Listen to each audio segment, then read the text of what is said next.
Recently climatic കുറച്ച് changes ഒക്കെ വന്നപ്പോൾ കുറേ പേഷ്യൻസ് ചെവി വേദനയായിട്ട് വരാറുണ്ട്, പ്രസൻറ്റ് ചെയ്യാറുണ്ട്. ചെറിയ കുട്ടികൾ തൊട്ട് വലിയ ആൾക്കാർ വരെ ഉണ്ട് കേട്ടോ. അപ്പോൾ ഈ ചെവി വേദന വരാനുള്ള ഒരു റീസണിനെ കുറിച്ച് ഞാൻ ഇപ്പോൾ പറയുന്നത് അക്യൂട്ട് ഓട്ടൈറ്റിസ് മീഡിയ എന്നുള്ളൊരു കണ്ടീഷൻ. ഇതെന്താണെന്ന് വെച്ചാൽ ചെറിയൊരു കോൾഡോ ഒരു വൈറൽ ഇൻഫെക്ഷൻ ആവട്ടെ ഒന്ന് തുടങ്ങിയിട്ട്, ഇപ്പോൾ അല്ലെങ്കിൽ ഒരു ത്രോട്ടിൽ ഒരു ഇറിറ്റേഷൻ അങ്ങനെയൊക്കെ ആയിട്ട് തുടങ്ങിയിട്ട് പേഷ്യൻ്റ് ചിലപ്പോൾ പ്രസൻറ്റ് ചെയ്യണത് ചെവി വേദന ആകുമ്പോഴായിരിക്കും ഡോക്ടറെ അടുത്ത് കാണിക്കാൻ വരുന്നത്. ചിലർ ഓൾറെഡി തന്നെ മെഡിക്കൽ ഷോപ്പ് ഫാർമസിസ്റ്റിൻ്റെ അടുത്ത് പോയിട്ട് ഓവർ ദി കൗണ്ടർ ചെറിയ പെയിനുള്ള മെഡിക്കേഷൻ എടുത്തിട്ടുണ്ടാവും. അതേപോലെ ഏതെങ്കിലും ഒരു റാൻഡം ഇയർ ഡ്രോപ്സ് എടുത്തിട്ട് ചെവിയിൽ ഒഴിച്ചിട്ടുണ്ടാവും. നമ്മൾ ക്ലിനിക്കലി എക്സാമിൻ ചെയ്യുമ്പോഴായിരിക്കും ചെവിയുടെ അക്യൂട്ട് ഓട്ടൈറ്റിസ് മീഡിയ എന്നുള്ള കണ്ടീഷൻ നമ്മൾ കണ്ടെത്തുന്നത്. അതെന്താണെന്ന് വെച്ച് കഴിഞ്ഞാൽ നമ്മുടെ ചെവിയുടെ പാട വരെ ആക്ച്വലി ഇയർ ഡ്രം വരെ ഒന്നും ഒരു കുഴപ്പമുണ്ടാവില്ല.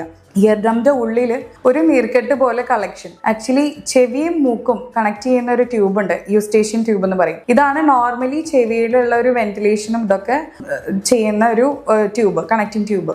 ഇത് നമ്മുടെ നോസിലോ ത്രോട്ടിലോ എന്തെങ്കിലുമൊക്കെ ഇൻഫെക്ഷൻ ഉണ്ടെങ്കിൽ അതിലൂടെ ചെവിയിലേക്ക് എത്താനുള്ള ഒരു ചാൻസ് ഉണ്ട്.